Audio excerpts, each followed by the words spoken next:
Yeah. And I think this is going to be a very interesting talking point today that I personally want to preface something with. Okay. Some people do not like the brutality of the Old Testament.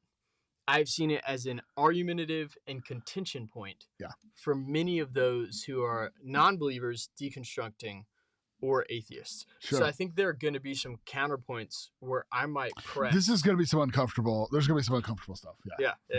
Because I think that if somebody doesn't understand historical reasonings or traditional values, that can just be it can be a little toughy. Yeah. So let's start with sometime I actually want to do an episode on just the concept of death. Okay. Because death is when we disconnect ourselves from the source of life. And sometimes in the Bible, God will, especially in the Old Testament, but it happens in the New Testament too. He's not done doing this. Sometimes, and he's the only one that has the wisdom to do this, sometimes he will take that death to the next step and end someone's physical life. Yeah. And that does happen. And it's actually only through a Christian worldview where we value human life that people have a problem with this. Only Christians have had a problem with this, which says something about how much God raises our understanding of human life. And we should have a high view of human life. Huge. Yeah. So you have to borrow from the Bible to have a problem with the Bible. Does that make sense? Yeah. Oh, I mean, great example. I don't think any people would have a problem killing Hitler. Actually, some would. Ethically, would. Yeah. Yeah, some might. And then you even had... So that's an interesting point. A problem arose from the Bible. Interesting take. Yeah. So that's just like culturally, no culture before Christianity would have any problem with a deity going and killing somebody. Okay. Yeah. Oh, we're talking culturally. Yeah. Way back. Okay. Now, it's only because our culture has been influenced by Christianity. We go, wait, that's a big deal. Yeah. That matters. And so we'll go into that a little bit on a different episode. Just know that there are some uncomfy things here. There are people who die. Yeah. People are going to die. Oh, some crazy ways. Yeah. And we're going to be dancing around a lot of the Old Testament and a little bit of the New Testament. But Balaam is most famous for losing an argument to his donkey. That is the most famous thing. Balaam, like in fact, Shrek had a talking donkey. That's a callback to. Oh my gosh! Right. Shout out to this. All right, so let's get to the start. Let's get to the story. So we're talking about Balaam and Balak. Mostly Balaam's what we're going to be focused on. Yeah. Balak is another character. So let's give you some context here. Israel is on its way to enter into the Promised Land. Okay. And on its way, it's crossing through different nations.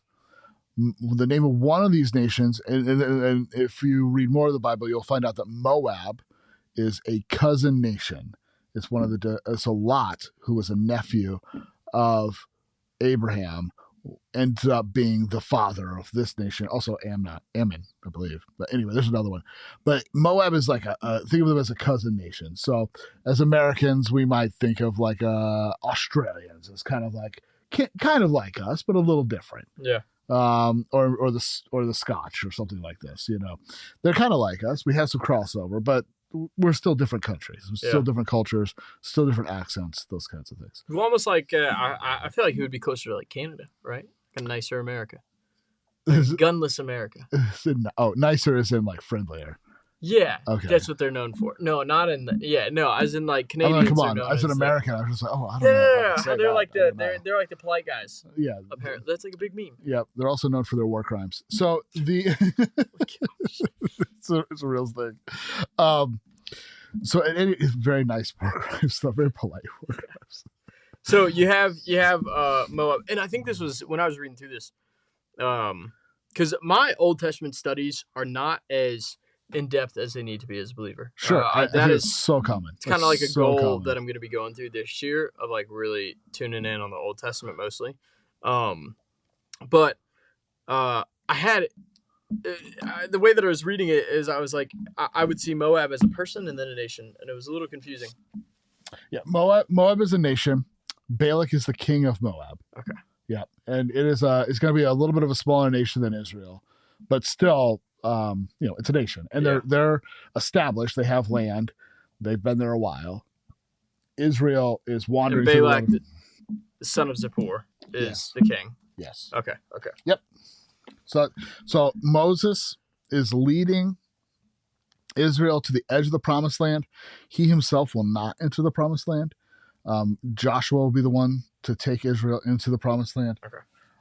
But this is where we are. We're coming up to it. And so there's actually some battles that are kind of being fought in preparation to this moment of entering the promised land. Because Moab is kind of a kindred nation, God says, don't fight Moab, but ask permission to cross through. And Moab essentially says no. And Balak. Oh, was that pre-22? Yeah, you didn't read that section. Okay. Yeah, that's fine. So, as it was, you read like 4 or 5 chapters. Yeah, there's a lot of context there. So that's where we start off. But before we get to that story, I think maybe the important thing here is to go to the New Testament to see how the apostles looked back on this character. And so I'm actually going to read a verse that you didn't even read. It's in 2 Peter chapter 2, verse 15. And that is, and Jude is very similar. You did read the verse in Jude 11. Yeah. But there's this section of 2 Peter where Peter is dealing with false teachers, people who bring destruction into the church. And I think this is the most important thing. So if you listen tonight, the most important thing to take away is there are going to be people who come into the church who look like the church who are going to bring destruction into the church. Okay, they're going to look like they're going to look as though they have something to offer, but they're going to bring death. And one of the examples that is used is Balaam. In 2 Peter 2, verse what? So I'm just gonna read let me just kind of dance through the chapter. But false prophets also rose among the people, just as there will be false teachers among you, who secretly bring in destructive heresies, even denying the master who bought them, bringing upon themselves swift destruction. And we're gonna go on for there's so many things here. Here's we're not going to get into this. This is a future episode, so just stay tuned. This will be exciting. Verse 4, for if God did not despair angels when they sinned, but cast them into hell and committed them to chains of gloomy darkness to be kept until the judgment, if he did not spare the ancient world, but preserved Noah, a herald of righteousness, with 7 others, when he brought a flood upon the world with the ungodly, and he keeps going. Sodom and Gomorrah is another one. And what we're doing is skipping down here to verse 15. But I'm going to back up. I think verse 14 is important because it says, they have eyes full of adultery, insatiable for sins. They entice unsteady souls. They have hearts trained in greed, accursed children. So again, they look like children of God, accursed children. That's a harsh term. Forsaking the right way, they've gone astray. They have followed the way of Balaam, the son of Beor, who loved gain from wrongdoing, but was rebuked for his own transgression. A speechless donkey spoke with human voice and restrained the prophet's madness. And he goes on, and there's more to it. But what I want to do today is look at this example that Peter here is using as someone to look out for. This is the kind of person that we need to be on watch for. So what are you thinking right now as you read those, kind of hear and read some of those verses? What the heck? So it's just... They didn't cover this in my Sunday school. I'll just say that. It is just so interesting. Like I had said before, prior to Balaam, do we want to kind of give an overview of what Balaam did? Let's go through Balaam's story. Okay. Because when you read Balaam's story, it kind of seems like he didn't do anything wrong. It doesn't.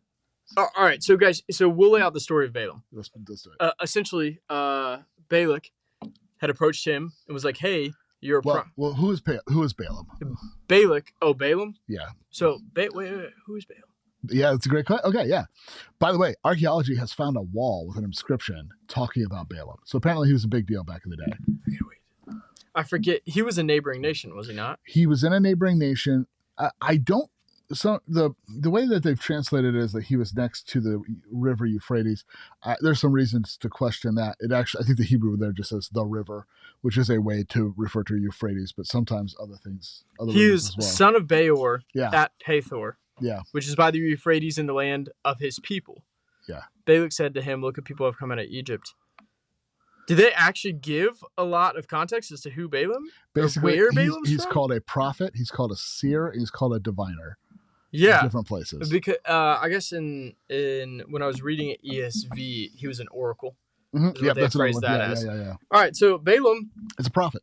Yeah, we call him a prophet. Oracle, prophet, whatever you want to say. Yeah, because he did speak with the Lord. So Balak approaches him. Yeah, and he's like, "Yo, man, we got these people, but there were a lot. The tribes were here. Like there was a ton of tribes. 12 tribes. Yeah, 12, about no more than 1,000 each, because 1,000 was just who they sent to war. Right. So basically, hundreds of thousands of people, probably. Of the Israelites, and Balak wants them out of there, and so it goes to he Balaam. hires a prophet to curse them. But does he hire him or does he request? Because he sent his princes. Yeah, so he sends officials or princes or whatever. Different translations say it different ways. Sends important people. Yes, a group of messengers saying, "Hey, to hire Balak, we want you as a prophet, oracle, to go curse these people so I can fight them. That's right. And get them out." Yeah. And when he goes to sleep, he receives a vision or word from the Lord, and the Lord goes, "No." Yeah. So if you look at verse 7 there, it says, "So the elders of Moab and the elders of Midian," which is probably an allied people, the Midianites had fought Israel before, "departed with the fees of divination in their hand." So that's where they have money to pay him to do this. Yeah. Oh, okay. Oh, so they were paying him. Yeah. Interesting. So they approach. He has a vision, and he's basically like, "Sorry, guys. The Lord told me." In verse 9, it says, "And God came to Balaam and said, 'Who are these men with you?' And Balaam said to God, 'Balak, the son of Zippor,'" this is king of Moab. Yeah. "'Perhaps I shall be able to fight against them and drive them out if you curse them,'" is verse 11. And God says, "You shall not go with them. You shall not curse the people, for they are blessed." I think this is going to be important. And for the writer of Numbers, the most important part of the story is going to be Balaam and Balak are working to curse God's people, and God makes Balaam bless them instead. Yeah. That's going to be the key part of the story here in Numbers 22, 23, 24. And so Balaam sends the people back. I can't do it. Then he sends more people. Balak sends more important people with more money, and he says, "Come on, let's try this." And then they come and then Balaam is like, "Hey, spend the night." Higher in rank, he sent bougie messengers the second time. That's right. Yeah. And I will say, the second time they were insistent. They're like, "Let nothing keep you from coming for me, for I will greatly honor you and do whatever you ask of me." So he's talking gold, silver. And Balaam's answer seems good, right? Yeah. Look at verse 18. So if Balak were to give me his house full of silver and gold, so basically if you were to pay me millions, well, maybe not millions, but a lot of money, maybe millions, yeah, I could not go against the command of the Lord my God to do anything small or great. Please stay here overnight. And so they did. So basically he's like, "I can't do it, but you guys can stay a night, and I'll tell you what the Lord says in the morning." And God says, "Okay, you can go. If the men have come to call you, rise, go with them, but only do what I tell you." So Balaam rose in the morning and saddled his donkey and went with the princes of Moab. Now this is where it gets funny to me. Okay, but let's start with something else. Okay. This is a prophet riding a donkey. Yes. Where else are we going to see a prophet and a king riding a donkey? On the palm leaves to the cross. Yeah, Jesus. So, whereas this prophet of the Lord is he's trying to curse God's people, Jesus rode a donkey to bless God's people. Well, but I don't think he's trying. Well, he's going with them for the purpose of cursing. But he said he won't. He said he won't. This is so important. his mouth is not matching his heart. I think that's what I said my first thing. Yeah. And that's what was interesting to me is the Lord said, don't go. But then he said, hey, they asked me to come again. And then the Lord said, okay, go with them. Remember, one of the most common ways that God judges somebody is he gives them what they want. I feel like that happened with the snake thing for me. Oh. For real, I had animals. Yeah, yeah. And then pride, ego, alcohol, like you name it. Sure. Interesting. Okay. So he goes. Yes. He's on a donkey, but God's anger was kindled because he went. That is so funny to me. It was like God was annoyed. He was like, I'm gonna let him go, but I'm pissed about it. Yeah. That almost seemed like a parent, like their kid is incessant about something. Western thinkers are very literal. Eastern thinkers are more symbolic. Yeah, you can go if you want. And someone who loves the one who says that goes, but they don't want me to go. They should understand that. Yeah. It's like, you ask your wife, hey, can I get on games? Fine. Fine. And then she's mad. And Have you mad. ever had a moment like that before? Many. Many. Yeah, that's why you just don't go. Yeah. Is that true? Look at my wife, guy. Yeah. Yeah. Why'd you say fine? Yeah, because it's one of those things like, yeah, you can do that. You can. You have it within your, but what are you doing? You know, what are you about? Yeah. So now here's what's crazy. Here's a man who sees God in dreams. Mm-hmm. This amazing prophet. So much that he's actually speaking with the Lord. Yeah. But he's not a part of the Israelite people. He's not. He's extra. Does he have any correlation to the line of David? None. Really? Not even, yeah, he's not of the tribe of Israel at all. I think that's also wild that the Lord was still speaking to people at this time that were not a part of his chosen people. Yeah. Because was he a prophet pre-incident? Or did the Lord just say, he was a known prophet? That's why they sent to him. Prophet of other gods? Or probably it could be multiple gods. It could be that's not really specified. Yeah. These, there's other stories that could relate to this outside the Bible. Mm-hmm. But biblically we're not giving clarity on that. Okay. Yeah. So here's what's crazy. Here's a prophet who sees things that no one else can see, and his donkey sees more than he does, which also confused me. All right, guys. So to fit the picture of the donkey, basically, what happens is he's going. Let me run through it real quick. Is that right? Yeah. Okay, cool. So God's angry in 22, and then God's gonna kill him. Okay, because God's angry, and the donkey sees the angel of the Lord. This is a very common character. We'll come back to that again in a future episode. The angel of the Lord is basically Jesus before he puts on a human body, is one way we could look at this. So this is the Son. Whoa, backtrack. What did you say? The angel of the Lord is Jesus before he puts on a human body. This is pre-incarnate Christ. Where are you getting that from? Where am I getting that from? Yeah. How do we know this is not just a regular angel? Oh, it is the angel of the Lord. Not an angel of the Lord. So you think this was pre-Jesus? Oh, I'm completely convinced.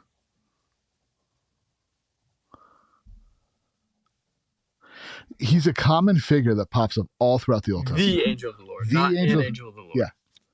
Yeah. Really? So I didn't plan to do this, but hey, caveat. Yeah, let's go to Judges. Okay. We're going to go to the birth of Samson. So let's see here. That's Judges, was it 13? Let's see here. Yeah. Yeah, I'm here. Okay. So there's a barren couple, and there's a child of promise that is going to come. That's the story of Samson. Sounds familiar, right? A precursor of something that's going to happen later. Verse 3, and the angel of the Lord appeared to the woman and said to her, behold, you are barren. Anyway, it gives a lot of instruction. He's going to be born a Nazarite and things. This is about Samson. So she tells her husband, and he's like, he prays to God, like his name's Manoah. He's like, oh Lord, please let the man of God because that's who they're thinking of him as, is a man of God, whom you sent to come again and teach us what we are to do with the child. So God listens, and the angel of the Lord came, this is verse 9, again to the woman as she sat in the field, but Manoah, her husband, was not with her. So the woman ran quickly and told her husband, behold, the man who came to me the other day has appeared. And Manoah arose and went after his wife and came to the man and said, are you the man who spoke to this woman? And he said, I am. He said, I am. Okay, there's your first clue. All right, the next thing is verse 13. The angel of the Lord said to Manoah, be very careful to obey everything I said. And then they provide some food for him. It looks like a young goat. And they offered as a burnt. And it says at the end of 16, for Manoah did not know that he was the angel of the Lord. All right. So they took the young goat, verse 19, with grain offering, offered it on the rock to the Lord, the one who works wonders. And Manoah and his wife were watching. And when the flame went up towards heaven from the altar, the angel of the Lord went up in the flame of the altar, because the angel of the Lord himself will be a sacrifice, right? So now Manoah and his wife were watching, and they fell on their faces to the ground. The angel of the Lord appeared no longer to Manoah and his wife. Then the Lord knew that he was the angel of the Lord. And he says in verse 22, we shall surely die, for we have seen God.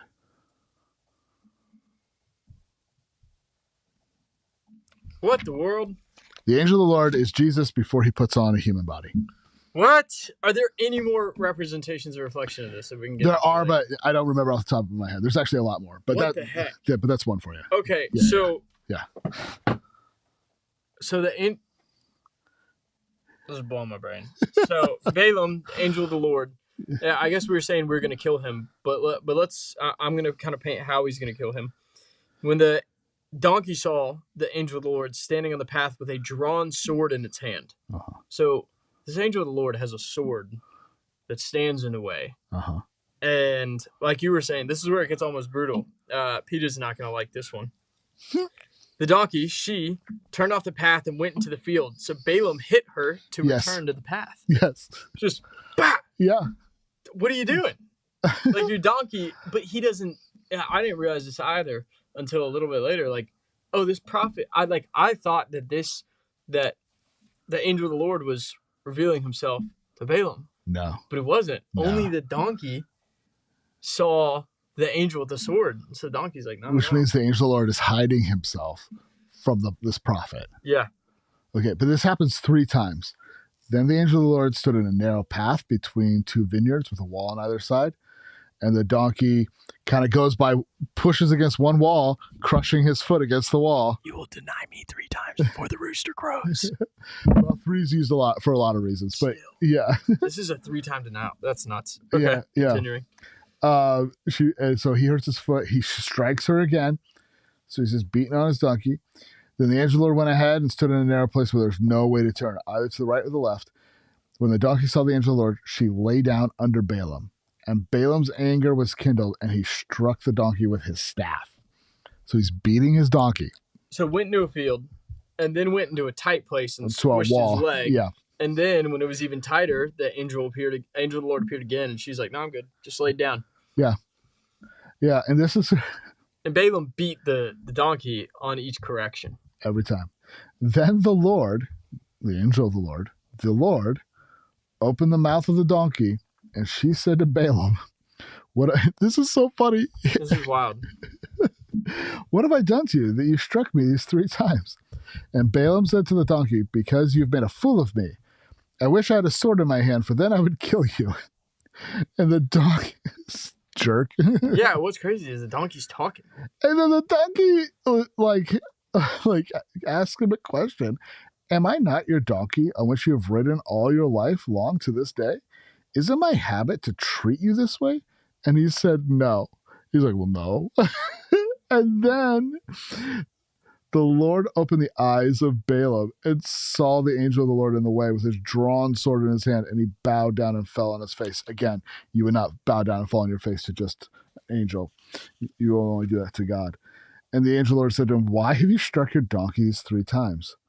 Behold, I've come out to oppose you because your way is perverse to me. What does CSB say there? Your way is... Look, I came out to oppose you because I consider what you're doing to be evil. Yeah, okay. So we know that Balaam is in the wrong somehow just because of what we're hearing here, right? And I actually didn't even pick up on that the first time. He is partaking in their journey. I can see this a lot more clearly now. Okay. That Balaam was walking with a group to curse. Yeah.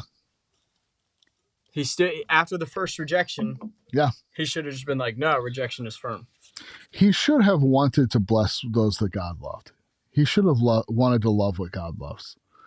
And there might be different ways to navigate that, but he shouldn't have just been like so indifferent to a people that God clearly is showing affection towards. I think this also gives a really good example of free will. Well, how do you define free will? The Lord permitted him. So the Lord had action later on what he spoke. Yeah. Of I'm going to prevent you from cursing. Yeah. But he also said, I told you your answer, and you decided to go against it. Yeah. And request again, squeaky wheel gets the oil. So now he's walking with these people, which he had already been given an answer to. Interesting. Yep. So he was divulging in curiosity. Mm-hmm. Well, then you look at verse 34, Balaam says to him, I have sinned, for I did not know that you stood in the road against me. Now, therefore, if it is evil in your sight, I will turn back. He goes, if it's bad, I'll stop. And then the angel of the Lord says to him, go with the men, but only speak the word that I tell you. So Balaam went on with the princes of Balak. And then this is where I get twisted and I see to more rely on Balaam's side. He got the okay. Go with the men, but you're to only say what I tell you. Again, it's not about getting the okay. That's a very kind of legalistic way. Yeah. It's like, do you love what God loves? Do you hate what God hates? Yeah. Right? Yeah. So this I can see that, but the human side of me really sure. Want to get away with what you can. Yeah. You know? Yeah. But that's really funny. I have sinned, for I did not know that you were standing in the path to confront me. And now, if it is evil in your sight, I'll go back. But yeah, you shouldn't ask. It's be like, you went to repulse what is evil and love what is good. Yeah. Good is God. Evil is the adversary. Yeah. Anything that's opposed to what God's doing. Sure. All right. So this is great. Balak has all this money ready. Here's the king of Moab. He wants Israel to be cursed. And this says something about humanity at this time. Like, these curses had power. Oh, yeah. This is geopolitical. If this stuff didn't work, they wouldn't be doing it. I think we just discount the spiritual world in some ways that I think are unhealthy to us. And we live in a different time. I do think that Jesus's victory at the cross has changed things. But this is like there's a lot happening here. But the idea is there's 7 altars, there's a sacrifice, there's all these kinds of things. And so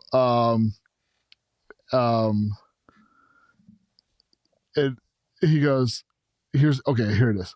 Balaam says, from Aram Balak has brought me, the king of Moab, from the eastern mountains. Come, curse Jacob for me. Come and denounce Israel. How can I curse whom God has not cursed? How can I denounce whom the Lord has not denounced? For from the top of the crags I see him, from the hills I beheld him. Behold, a people dwelling alone and not counting itself among the nations. By the way, that's actually very important. I don't know if we have time. Who can count the dust of Jacob or number the 4th part of Israel? Let me die the death of the upright, and let my end be like his. And Balak said to him, what have you done to me? I took you to curse my enemy, and behold, you've done nothing but bless them. And he's like, well, I can only say what God tells me. So again, he is following the letter of the law of what God tells him to do, right? And this happens 3 times. And finally, Balak says, just stop talking. And there's actually a lot of cool stuff in here. We'll actually go to his final oracle. So if you go to chapter 24 and verse 16. The 4th oracle. 3 times this happens. And so, and Balak basically tells him, go home. Yeah, look at verse 10. And Balak's anger was kindled against Balaam and struck his hands together. And Balak said to Balaam, I called you to curse my enemies, and behold, you have blessed them these 3 times. Now therefore flee to your own place. I said I will certainly honor you, but the Lord has held me back from honor, or has held you back from honor. So he's like, I'm not going to pay you, these kinds of things. And then Balaam just kind of keeps talking. And he took up his discourse and said, this is verse 15, the oracle of Balaam, the son of Beor, the oracle of the man whose eye is opened, the oracle of him who hears the words of the Lord and knows the knowledge of the Most High, who sees the vision of the Almighty falling down with his eyes uncovered. I see him, but not now. I behold him, but not near. A star shall come out of Jacob, and a scepter shall rise out of Israel. It will crush the forehead of Moab and break all the sons of Sheth.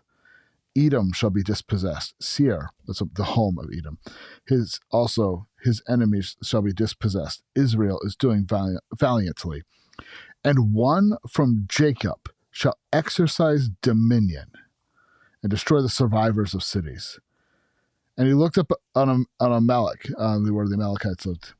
He was on a high. Amalek, yeah. Yeah. Because he went up to, basically, Balak took him different viewpoints to where you could see all the Israelites in. And so he looks on this other nation of Amalek and said, Amalek was the first among the nations, but its end is utter destruction. And he looked at the Kenites and took up his discourse and said, enduring is your dwelling place, and your nest is set in the rock.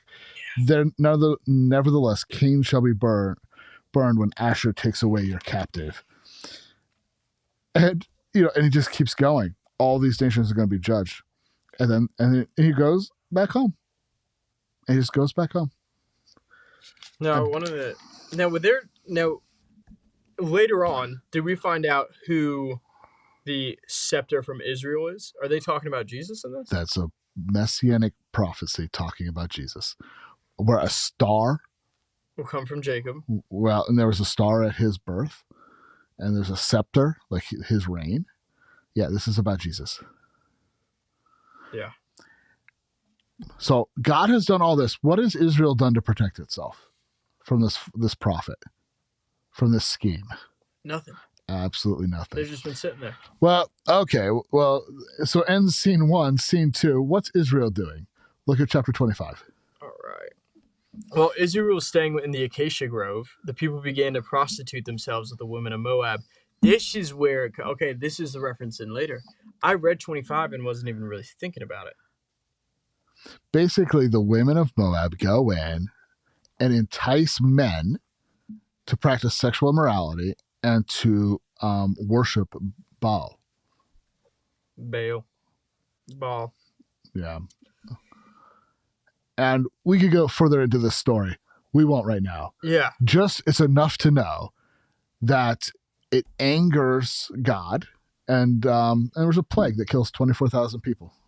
So God's enemies can't do anything to them, but except tempt them to sin, and then God and his, and this is the thing, like sin is destructive. Sin causes death. And sometimes God sees taking human life as less, as though it's going to cause less damage than letting sin run unchecked. Rampant, yeah. Yeah. And it's interesting that the sin from the exterior was being blocked off and they didn't even know it. Yeah. Like he was still protecting his people from these exterior forces. That's right. It was it was like their own failures. Yep. So go to Deuteronomy 23 now, because we want to see what Moses has to say about this. Deuteronomy. What's that? You'll read it. I'll listen. I think I already was in Deuteronomy. Yeah, this is one of the texts I gave you. So if you look at, God is, Moses is giving like a final discourse before he dies. That's the book of Deuteronomy. It's like final instructions. There's this little part in here where the Ammonites or Moabites are not allowed to enter the assembly of the Lord. So enter into the temple. Even to the 10th generation, none of them may enter the assembly of the Lord forever. By the way, Ruth was a Moabite. So the book of Ruth is a really big deal because it happens after 10 generations have passed. Since the slaughter at least since Moab this, and the Midianites. Yeah. Now, where was Midian in relation to Moab? I think it would have been south in the desert. Moab would have been kind of modern day Jordan. Yeah. Just to the east of the Jordan River. Well, is the slaughter of the Midianite is? Well, we didn't even really go into that at all. Okay. Yeah. So they would have had to send an army, I would imagine, to the south. Yeah. Or it might have been I to thought the that west, was the or east. I mean, was Balaam later living in Midian? Yeah. Okay. Well, yeah, so we'll get to that here in a Okay, second. okay. Yeah, we're going out of order. That's fine. Yeah. But, and they're not allowed to enter. Why? Because they did not meet you with bread and with water on the way when you came out of Egypt, because they hired against you Balaam, the son of Beor, from Pethor of Mesopotamia, to curse you. But the Lord would not listen to Balaam. Instead, the Lord your God turned the curse into a blessing, because the Lord your God loved you. So, see, again, God is at work for his people. He is at work blessing those who would curse us, or making those who would curse us bless us, which is they don't want to do. They resent it, but he does that, and he takes care of his people. Yeah. Okay, and I know that we're dancing all over the place. All over. But it's interesting. Yeah, because this is a theme that just keeps coming up. Let's see. That was the one I wanted. 24. 24, Joshua. Where are we going to be at in 24? 9 and 10. Of what? Joshua 24. Of Joshua. Oh, I don't think we went through Joshua.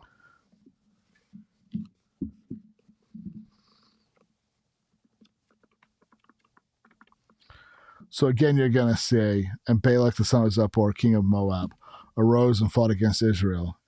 And he sent and invited Balaam the son of Beor to curse you, but I would not listen to Balaam. So again, this is this very powerful figure that is a problem for you. Okay, you're going to see, but then the end of Numbers, and that's the book where we've been reading from, chapter 31, is going to have some. Oh, too far. You're going to have a little bit more here.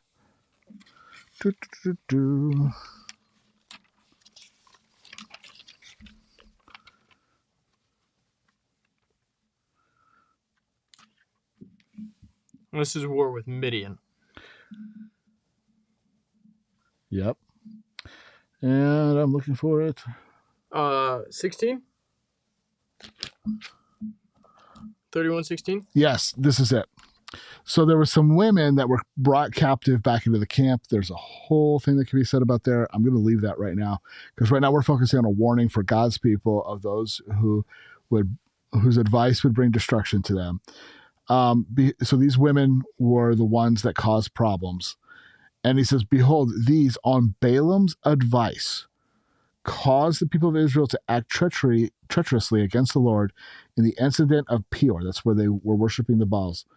And so the plague came against the congregation of the Lord. So that's the important part. There's some things in there that are going to be a little bit tough for a lot of other people. For a lot of people, well, we can get to that later on another episode. But Balaam apparently Balaam's advice. Balaam gave advice. So it's kind of like, hey, I can't curse them, but I tell you what, send. I'll give you this since this is a disappointment and that's not good for my business. Obviously, I can't do what God tells me not to do. But if you just tell some women to go down there and start hanging out with some fellows and just lead them into sin, then God Himself will work against His people. And so you have all this in Numbers 22, 23, 24. He always followed the letter of the law of what God told him to do, but he still found a way to bring destruction to God's people. By introducing them to sin. This is why Jude 1 or Jude 11, verse 11, and 2 Peter 2:15, Balaam is considered one of the prime evil characters of the Old Testament, because it's an example of people that are actually in our church today. That's wild. And this is a warning so that we know not to be caught up like the people at Peor and get tangled up in idolatry and tangled up in sexual sin, because that's the number one way for us to get knocked out in our service to God.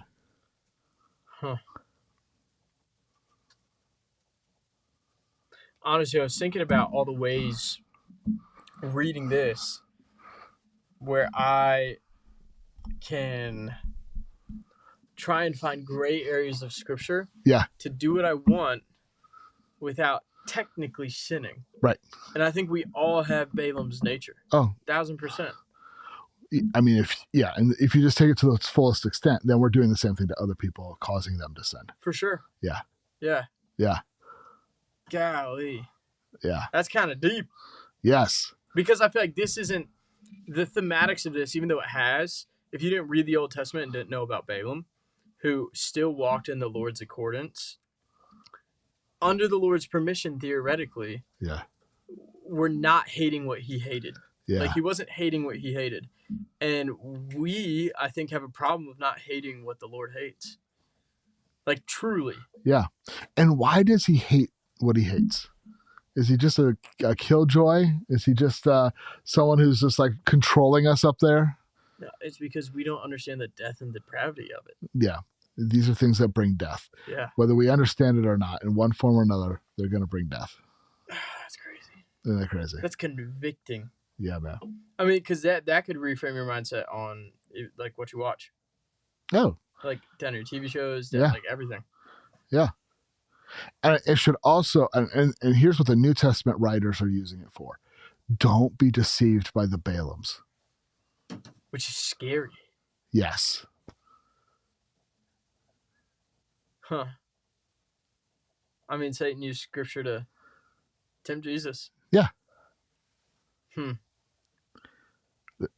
There's lots of counterfeits because there's a real thing. Yeah. You know?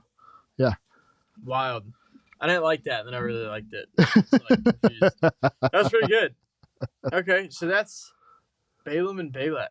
Yeah. Balak. Sure. Yeah. One of those. Balak. Maybe. Sounds like black, but just like really spaced out. I always think of Barack Obama. Balak. Barack. Balak Obama.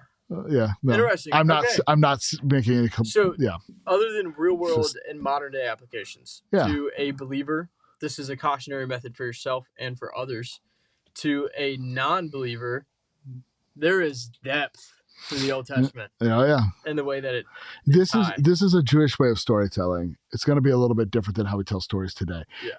So the Old Testament is often more show than tell. Yeah. It just is one little line that we know that why we know that Balaam for sure is evil here in Numbers 31, because he was able to get the women of Moab to do this thing. Okay, that's it. That's how we know. I think a lot of people mistake this is a writing down of history, and it was up to the person reading to understand the moral disparities or benefits of what was being read.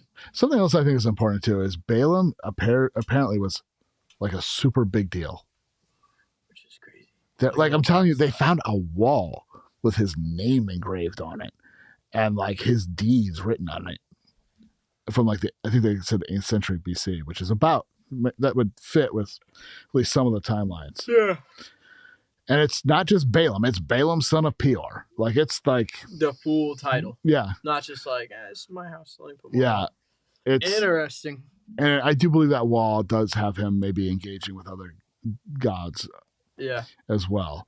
But so you have this really famous spiritual character who tries to curse God's people. It makes sense that they would write down, but God turned it to a blessing. Yeah.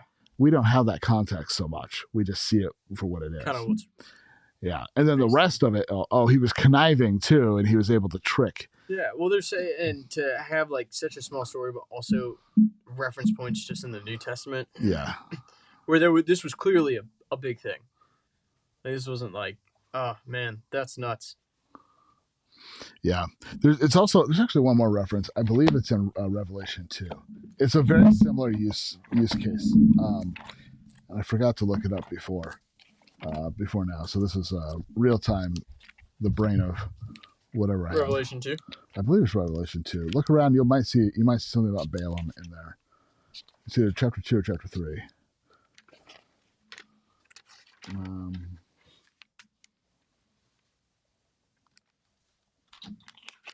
Let's see where we are here. I was looking for 2A's. Oh, here we go. 14. Chapter 2? 2:14, yeah. But I have a few things against you. You have some there who hold to the teaching of Balaam, who taught Balak to place a stumbling block in front of the Israelites, to eat meat sacrificed to idols, and to commit to sexual immorality. In the same way, you have those who hold to the teaching of the Nicolaitans. Oh, repent, so otherwise I will come quickly and fight against the sword of my mouth. Interesting. So it goes even further. Yeah. Balaam taught Balak to place a stumbling block. Interesting. So it goes even further of like, not just, wow. Yeah. It's like, I can't curse the people. So do this instead, and God himself will curse them.